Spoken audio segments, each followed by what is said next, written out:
Hello नमस्कार, स्वागत है आप सभी का अपने इस video series weekly market scenario में। मैं हूं आपका दोस्त अभिजीत श्रीवास्तव। मार्केट जिसके बारे में हम यहाँ बात करते हैं उसमें आपने देख ही लिया है क्या हो रहा है। करेक्शन का एक्सटेंशन करने के बाद एक शानदार चाल हमें अपसाइड देखने को मिली है। हालांकि वो बहुत अच्छी चाल है या नहीं वो तो हम आखिरी में वीडियो के बाद करेंगे ही, लेकिन क्या ये चाल ऊपर के लिए हमें एक कंटिन्यूएशन दिखा सकती है?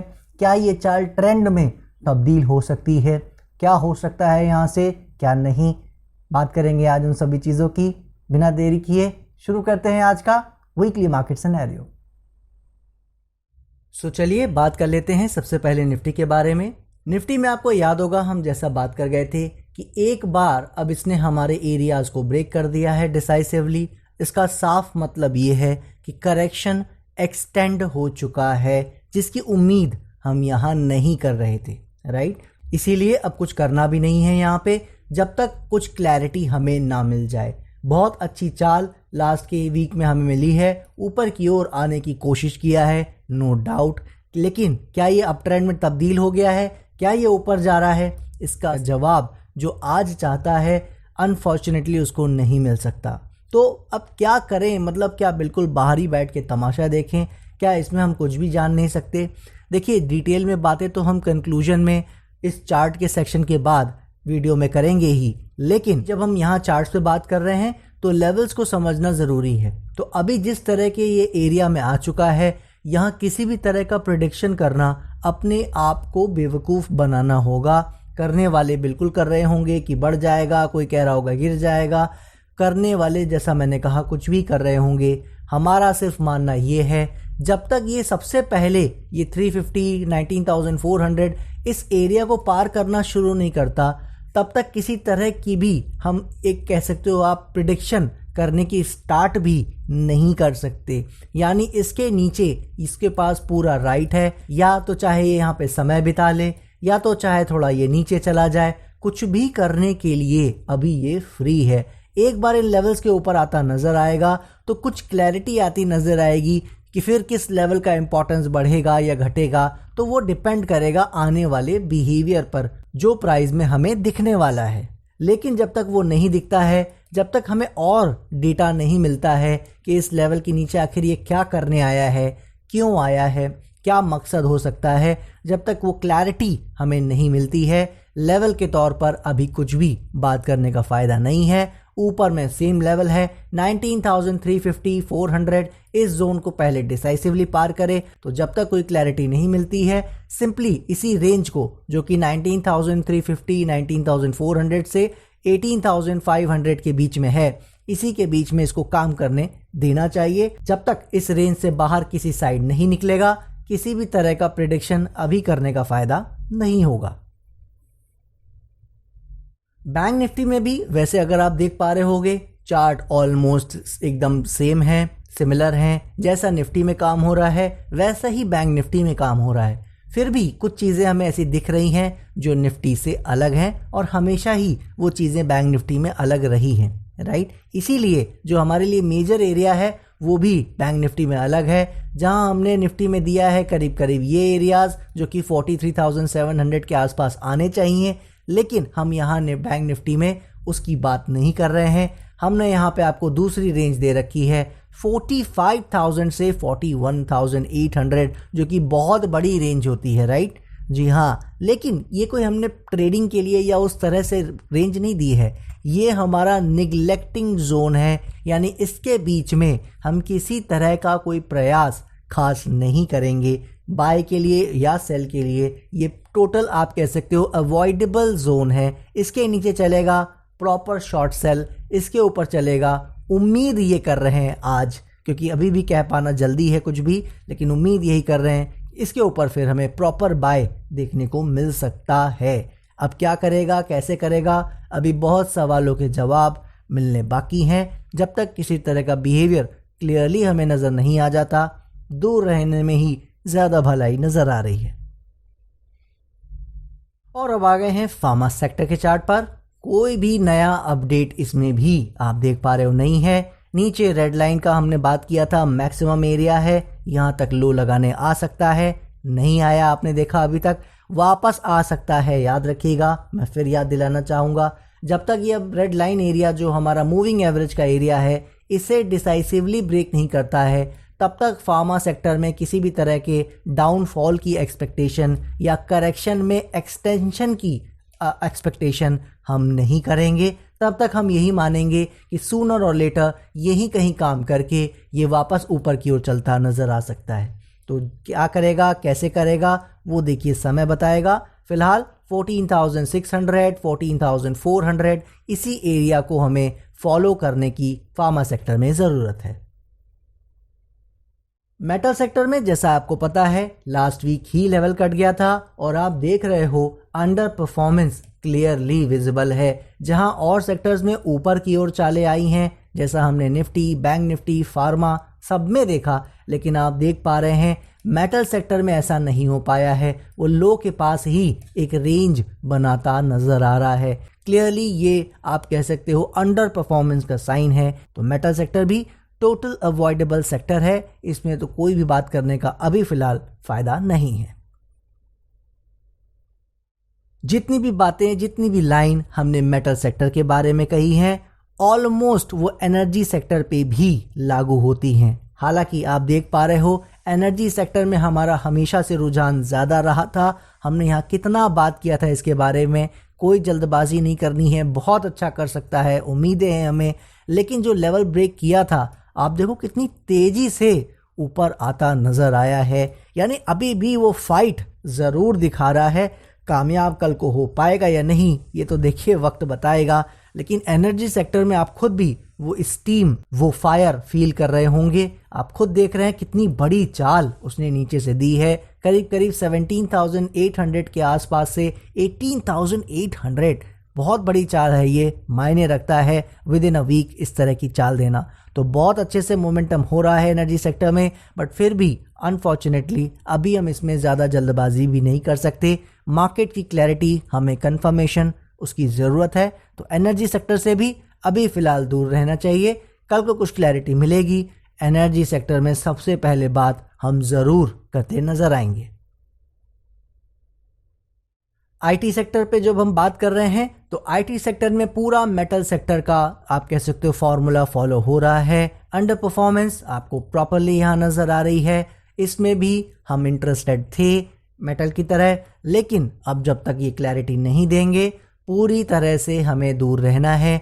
बिल्कुल अवॉइडेबल जोन है ये, ना ये बाइंग के लायक है ना ये सेल के लायक है। फिर भी अगर वेटेज दिया भी जाए तो ये शॉर्ट के लिए ही अच्छा है। यानी कि जो भी राइज आ रहा है वो सेल के लिए ही एक अपॉर्चुनिटी क्रिएट कर रहा है। तो जब इस तरह के सिनेरियोज हों और हमारा शॉर्ट सेल का ऐसा कोई मीनिंग अभी यहाँ ना हो तो फिर हमें दूर रहने में ही अभी भलाई नजर आ रही है।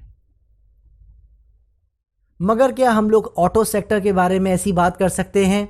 बिल्कुल नहीं कर सकते हैं दोस्तों। आप देख रहे हैं कि जिस तरह से फार्मा सेक्टर पूरी लड़ाई कर रहा है इस डाउनफॉल के खिलाफ, वैसे ही ऑटो सेक्टर भी वो लड़ाई दिखाता नजर आ रहा है।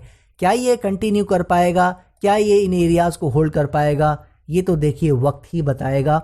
हम और आप इसको कभी भी जान नहीं सकते। लेकिन संभावना क्या है? संभावना यहाँ पे इसीलिए न्यूट्रल है क्योंकि अभी मार्केट को भी डिसाइड करना है कि क्या वो वाकई में ज़्यादा करेक्शन करने जा रही है। अगर सब जगह ज़्यादा करेक्शन होगी तो ऑटो सेक्टर भी फिर हारता नज़र आएगा, राइट। लेकिन अगर यही कहीं चीज़ें संभलती नज़र आई तो फिर ऑटो सेक्टर नीचे आने वाला नहीं है, ये याद रखना है। इसीलिए जब इतने सारे इफ बट हैं, जैसे मेटल में है और बाकी जगह है, तो ऑटो में भी जब तक ये किसी तरह की क्लैरिटी ना दे दूर रहने में भलाई है। बाकी जो लेवल्स को फॉलो करते आ रहे हैं 15,700 का एरिया है, अभी भी यही लेवल को फॉलो करने की जरूरत है। फार्मा और ऑटो के बाद थर्ड जो आपका सेक्टर है, काउंट कर लीजिए एफएमसीजी को भी, पूरी लड़ाई दे रहा है, पूरा फाइट कर रहा है, हार मानने को राजी नहीं है।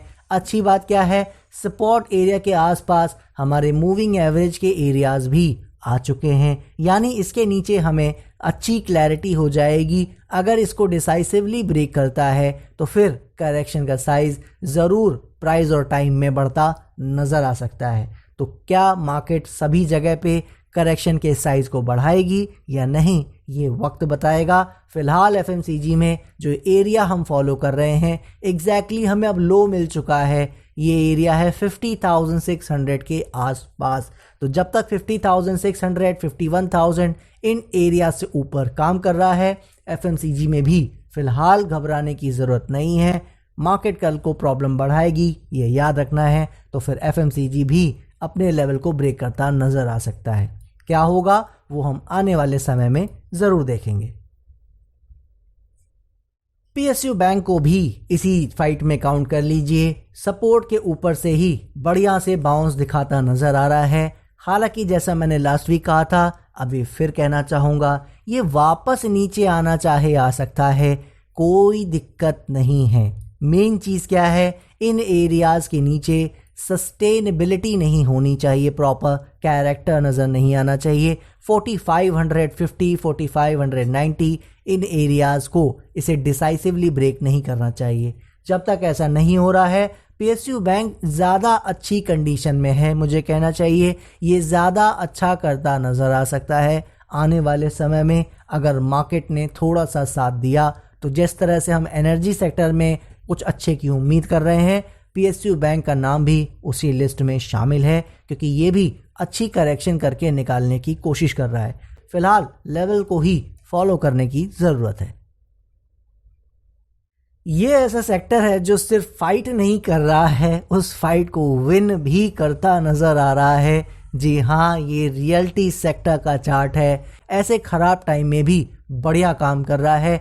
देख पा रहे हैं हम यहाँ पे 560 का सपोर्ट बिल्कुल करीब मामला दिया था हमने कि यहीं से टूट जाएगा तो हम मान लेंगे। पुराने एरियाज़ को भी हमने फॉलो करने को नहीं कहा, रेड लाइन को भी नहीं कहा, और आप देखो किस तरह की चाल ये दिखाता नज़र आ रहा है। नए हाइज पे काम कर रहा है। तो बस ये अपने आप में बता रहा है कि मार्केट में अगर प्रॉब्लम बढ़ी नहीं तो ये अपनी इस विनर रैली को और कंटिन्यू करता नज़र आ सकता है। थोड़ा करेक्शन करना चाहेगा, जाहिर सी बात है बिल्कुल कर सकता है ऐसी शानदार चाल के बाद। और अगर कल को मार्केट में ही कोई बड़ी प्रॉब्लम आ जाएगी, याद रखिएगा, तो ही अब ये लेवल नीचे ब्रेक करेंगे, वरना 550 560 का एरिया ब्रेक करना काफ़ी मुश्किल इसके लिए होगा। सो ये देख लिए आपने सभी चार्ट्स। चलिए अब यहाँ पे समझ लेते हैं। सबसे पहले सेक्टर्स अगर हमें कुछ बताने की कोशिश कर रहे हैं तो वो क्या है। देखिए सेक्टर्स में जैसा मैं आपको लास्ट वीक भी बता गया था कि अभी सेक्टर्स बहुत ज़्यादा मैटर नहीं करेंगे। मेन चीज़ ये है कि मार्केट अपने करेक्शन का साइज़ बढ़ाने जा रही है अच्छे से, या यहीं कहीं संभलने जा रही है। सवाल आज का इस समय का यही है। तो अभी तक जैसा हमने देखा है करेक्शन का साइज़ अभी तक बड़ा होता नज़र नहीं आया हमें, वहीं कहीं संभल रही है। तो उस कारण से क्या है, सेक्टर्स का जो अपना एक आप कह सकते हो रोल होता है वो अभी भी अनक्लियर है। और इसीलिए हमने कहा था कि जो जैसे राइड कर रहा है वो अपने लेवल के हिसाब से फॉलो कर सकता है, लेकिन किसी भी सेक्टर पे ज़्यादा विश्वास नहीं करना है। इसीलिए क्योंकि अगर मार्केट में प्रॉब्लम बढ़ी तो फिर सब खराब होते नज़र आएंगे। हमने क्या देखा, मार्केट में खराबी नहीं आई, और इसी कारण से जो सेक्टर्स में लेवल ब्रेक कर गए थे वो भी कुछ रिकवर करने की कोशिश किए, खासकर वो जिनके बारे में हम बात कर रहे थे लाइक एनर्जी सेक्टर, और जो पहले से ही सपोर्ट फॉलो कर रहे थे। बहुत अच्छी चाल मुझे कहना चाहिए उनमें मिली है, खासकर जो हमारा फेवरेट सेक्टर था इस चाल में जिसमें हम एक्सपेक्ट कर रहे थे अच्छी चाल आ सकती है, रियल्टी सेक्टर। राइट, बिल्कुल हाईज पे काम कर रहा है, फर्स्ट क्लास तरीके से गया है। अब क्या ये कंटिन्यू हो पाएगा, ये अभी इसका जवाब हम थोड़ा वीडियो के एंड सेशन में आखिरी साइड में समझने की कोशिश करेंगे। लेकिन सेक्टर्स अभी हमें ऐसा कुछ खास नहीं बता रहे हैं। इन अ नटशेल अगर मैं कहने की कोशिश करूं तो ऐसा कोई क्लैरिटी नहीं दे रहे हैं जिससे हम सेक्टर का कोई वेटेज यहाँ पे दे सकें। इसीलिए सेक्टर वाइज जैसे जैसे जिसकी गाड़ी चल रही है मेरे हिसाब से उसको वैसे ही चलाने में ही फ़ायदा है। जिनमें लेवल ब्रेक कर गए हैं जितना दूर रहेंगे अभी फ़िलहाल बेटर रहेगा। और अगर बात करें अब ग्लोबल पॉइंट ऑफ व्यू की, ग्लोबल पर्सपेक्टिव की, तो उसमें हम सबसे पहले बात करने की कोशिश करेंगे डाउ जोन्स की। डाउ जोन्स जैसा मैंने आपको लास्ट वीक बताया था कि लेवल उसमें डिसाइसिवली ब्रेक कर गया है। इसका सिर्फ एक ही मतलब है कि थोड़ा समय और थोड़ा प्राइस में करेक्शन करना चाहे तो बिल्कुल कर सकता है। पूरी तरह से वो फ्री हो चुका है। क्या करेगा क्या नहीं, जैसा हमने लास्ट वीक कहा था, हम देखेंगे। अभी इसमें क्या देखा हमने, बहुत ही शानदार चाल हमें नीचे से देखने को मिली है।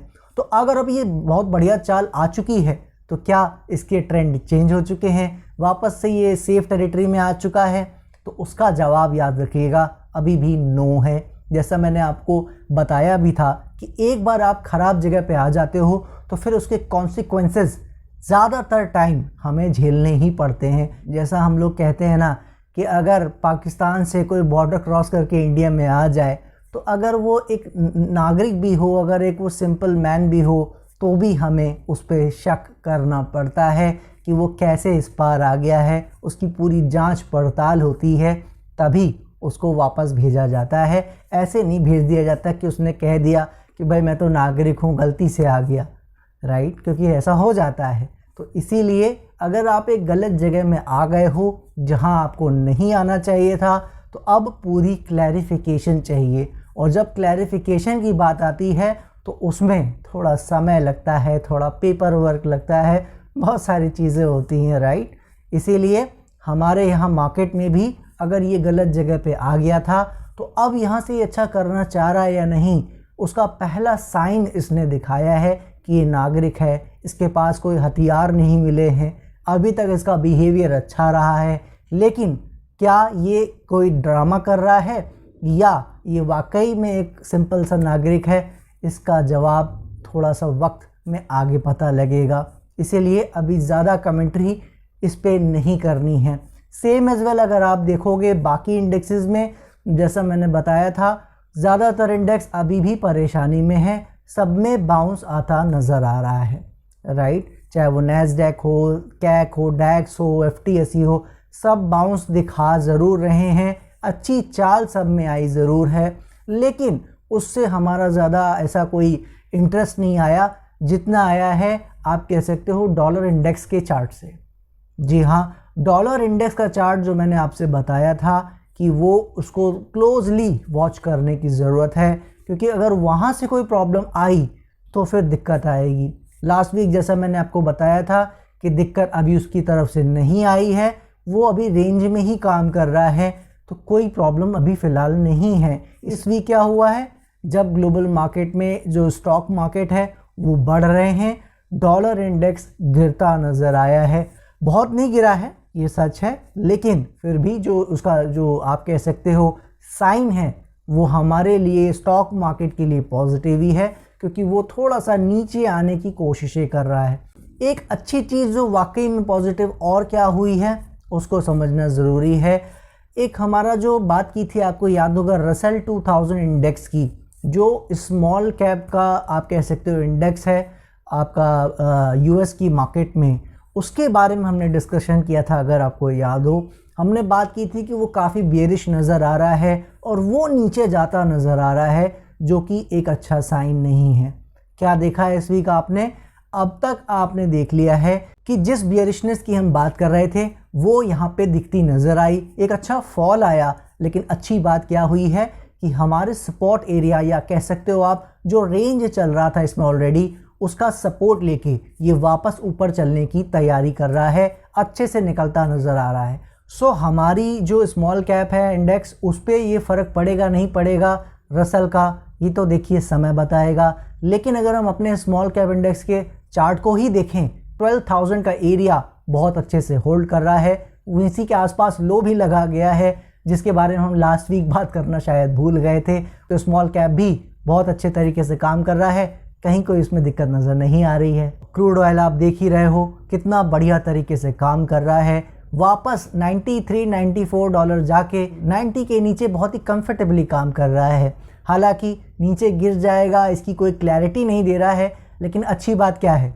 ऊपर तो नहीं गया ना, राइट? सो कुल मिला के अगर हम बात करने की कोशिश करें ग्लोबल मार्केट के बारे में, फर्स्ट क्लास वीक गया है ये। जितनी अच्छी चाल हमारी मार्केट में नहीं आई है, उतनी चाल आप कह सकते हो उससे बेटर आपने देखा है आउट परफॉर्मेंस ग्लोबल मार्केट में रही है। बहुत अच्छा मूव अपसाइड आता नज़र आया है। तो अब ग्लोबल मार्केट हमारी मार्केट को ऊपर लेके जाने में सपोर्ट करेगी या वो वापस आ जाएगी और इंडियन मार्केट के साथ नीचे चलने की कोशिशें करनी शुरू कर देगी, ये तो देखिए वक्त बताएगा। क्योंकि ग्लोबल मार्केट में वाकई बहुत अच्छी 40 वीक आई है। ये आप कह सकते हो ऐसी चाल आई है जो पिछले कई महीनों में नहीं आई है, ऐसी 40 वीक आई है, इतना मैं आपको बता सकता हूँ। तो अब ये क्या है, इसका रीज़न क्यों होगा, ये समय बताएगा। फिलहाल अब समझ लेते हैं कि निफ्टी हमें क्या बताने की कोशिश कर रहा है, क्या उसका बिहेवियर कुछ हमें बता पा रहा है या नहीं। देखिए, जैसा हमने आपसे बात की थी कि निफ्टी में 19,600 के नीचे नहीं आना चाहिए था, फिर हमने 19,300 का लेवल दिया था, राइट, उसको भी इसने ब्रेक किया। और अब जो ये हमने रेंज दी है कि 19,300 400 अपसाइड और 18,500 से 18,700 का जोन डाउन साइड का जो सपोर्ट जोन है, उसको इसे ज़रूर डिफेंड करना चाहिए, ब्रेक नहीं करना चाहिए। क्यों, कैसे, वो सब हमने डिटेल में लास्ट वीक बात की है। जिसने लास्ट वीक का वीडियो नहीं देखा है, आई बिलीव उसको इस वीडियो को समझने में थोड़ी दिक्कत आ सकती है, राइट। तो last video is more important than this one. अब बात करें कि यहाँ से क्या समझ में आ रहा है, तो यहाँ से एक चीज़ समझनी ज़रूरी है। जैसा हमने रेंज की बात की थी कि डिफेंड करना चाहिए, इसको बहुत ज़रूरी है 18,500 से 18,700 का जोन। और आपने देखा है कितना बढ़िया से उसको अभी तक डिफेंड भी कर रहा है। लेकिन क्या ये रियल मूव है, जैसा अभी हम ग्लोबल मार्केट के बारे में बात कर रहे थे, कुछ भी कहना वैसे जल्दी है। तो इसीलिए अब जब ये कुछ भी कह पाना जल्दी है कि अप मूव आए या डाउन मूव आए, कोई ख़ास फ़र्क नहीं पड़ता है। तो फ़र्क किस चीज़ से पड़ेगा, फ़र्क सिर्फ इस चीज़ से पड़ेगा अब कि जैसा मैंने आपको बताया था कि या तो 18,500 से 700 का जोन नीचे ब्रेक करे तो हमें पता लगेगा कि प्रॉब्लम बढ़ रही है, या तो ये ऊपर की ओर 19,300-400 के ऊपर निकलने की शुरुआत करे। ठीक है, तो क्या इसका मतलब ये है कि 19,300-400 के ऊपर चलेगा तो फिर अप ट्रेंड हमारा कंटिन्यू हो जाएगा? बिल्कुल नहीं, मैं ऐसा बिल्कुल भी नहीं कह रहा हूँ। जैसा अभी मैं थोड़ी देर पहले आपको बता रहा था कि एक बार अगर आप बॉर्डर क्रॉस करके दूसरी कंट्री में अपना कदम रख देते हो और आप इलीगली उसमें एंटर किए हो, जानबूझ के गलती से, आप टेररिस्ट हो नहीं हो, डजेंट मैटर, एक जो प्रक्रिया होती है, एक जो प्रोसेस होता है, वो फिर होता ही है, चाहे आप कोई भी हो, राइट। तो अब वो प्रोसेस होना ही चाहिए मेरे हिसाब से। उसके अंतर्गत आप ये कह सकते हो कि ये इस लेवल को ब्रेक कर भी जाएगा तो ये गारंटी नहीं देगा या बहुत ज़्यादा प्रोबेबिलिटी नहीं बढ़ाएगा कि ये ऊपर ही चला जाएगा। वो एरिया तो 20,000 का ही है आज की तारीख तक, राइट, क्योंकि डेटा हमारे पास लेवल ब्रेक करने के बाद का कम है। तो अभी तक 20,000 के ऊपर ही ये अच्छा और सेफ माना जाएगा, वरना उसके नीचे अभी तक सब डेंजर टेरिटरी है। तो अब ये हम बात क्यों कर रहे हैं कि 19,300 से 400 का एरिया ब्रेक करना ज़रूरी है। जैसे जैसे ये ऊपर 19,300-400 के ऊपर रुकेगा, वहाँ पे समय बिताएगा, वैसे वैसे नीचे आने के लिए इसको जोर ज़्यादा लगाना पड़ेगा। टाइम बिता ले, याद रखिए, उससे कोई फ़र्क नहीं पड़ता। हम यहाँ टाइम वाला कांस्टेंट की बात नहीं कर रहे हैं। टाइम ये बिता सकता है 1-2 मंथ, वो हम पहले बात कर चुके हैं कि नवंबर दिसंबर इसी में सुहा हो सकता है, यहीं कहीं हम 20,000 के नीचे बिता सकते हैं, कोई बड़ी बात नहीं। प्रॉब्लम क्या है, नीचे नहीं जाना चाहिए, जैसा हमने लास्ट वीक बात की थी, याद है। तो नीचे ना जाए उसके लिए ज़रूरी ये है कि नीचे जाना इसके लिए मुश्किल बने। सबसे पहला तो स्टेप ये है ना कि नीचे जाने में इसको मुश्किलें बढ़ें। तो नीचे ना जाने के लिए सबसे ज़रूरी ये है कि 19,300-400 का एरिया ऊपर कटे। ठीक है, तो उसको डिसाइसिवली हमें कटवाना है, दम लगानी है, जोर लगाना है, प्रे करनी है, जो भी करना है उसके लिए करना है कि ये ऊपर निकले। क्योंकि ऊपर निकलेगा, उसके बाद अगर नीचे आके 18,500 के नीचे 2-3 डेज भी सस्टेन कर जाएगा, कैरेक्टर थोड़ा सा दिखा देगा, तो आप समझ लो उसकी संभावना बहुत ज़्यादा हो जाएगी कि फिर ये 16-17,000 साइड भी फिर जा सकता है। जो भी हमारे वीडियोस को, हमारे चैनल को फॉलो करता आ रहा है, 7,500 से लेकर आज तक, आज की डेट तक, या कह सकते हो लास्ट वीक तक, हमने कभी भी पोर्टफोलियो को छूने की बात नहीं की है। जबकि हमने 50-50% स्टॉक को गिरते देखा है, उसको पूरी तरह बर्दाश्त किया है। क्यों? क्योंकि वहाँ पे हमें पूरा अंदाज़ा था कि ये जो करेक्शन होगी भी, उसके बाद का जो सुख मिलेगा वो आउटस्टैंडिंग है, और नीचे गिरेगा कितना वो फिर स्टॉक टू स्टॉक डिपेंड करेगा। इसीलिए हमने उसको छेड़ने की कोशिश नहीं की। लेकिन अब जब ये मार्केट अगर करेक्शन का साइज़ बढ़ाएगी तो याद रखिएगा इस बार मामला पहले से ब्रूटल होगा, बहुत ज़्यादा परेशानी भरा हो सकता है और स्टॉक में बहुत ज़्यादा फॉल आ सकता है। तो चूँकि हम उस कैंप में है ही नहीं, चूँकि हम ये मान ही नहीं रहे हैं कि 16,000 साइड जाना चाहिए, ये कोई हेल्दी साइन नहीं है, हम जब उसके पक्ष में नहीं हैं तो हमारा मानना ही यही है कि फिर इसको यहाँ काम ही ऐसे करना चाहिए कि 18,500 से 700 का जोन ब्रेक ना करे। अभी इस वीक आपने देख लिया है, एक पॉजिटिव साइन दिखाया है, ऊपर आने की कोशिश किया है, लेकिन उसको देख के मैं आपसे ये नहीं कह सकता कि देखा मैंने तो कहा था कि डिफेंड करेगी ये लेवल और डिफेंड कर रही है, देखो। नहीं, अभी बहुत जल्दी है कुछ भी कहना। थोड़ा सा इसको 19,300-400 का एरिया पहले ब्रेक करने दें, और जैसे जैसे बिहेवियर आएगा हमें पिक्चर थोड़ी और क्लियर होगी, फिर हम आपको उसके चीज़ों को जो डिटेल है वो आपको यहाँ बताने की कोशिश करेंगे। फ़िलहाल एज ए इन्वेस्टर कोई घबराने की बात ही नहीं है। जैसे हमने कहा था 18,500 ब्रेक करेगा तब कोई दिक्कत बढ़ेगी, राइट? तो उनके लिए कोई दिक्कत नहीं है। ट्रेडर्स को जैसा मैंने पहले कहा था दूर ही रहना है। अभी ये तेज़ी देख के बायर्स नहीं तुरंत हो जाना है, तुरंत बायसनेस नहीं आनी चाहिए कि चलो बायर बन जाएं और यहाँ कुछ ख़रीद लें। अभी ये तरीका गलत है, चाहे ऊपर भी चली जाए, याद रखिएगा। इसलिए एक बार कॉन्फर्मेशन का वेट करेंगे, स्ट्रांगली आगे बढ़ेंगे, एक सही कॉन्फिडेंस के और माइंडसेट के साथ चलेंगे तो ज़्यादा बेटर रहेगा।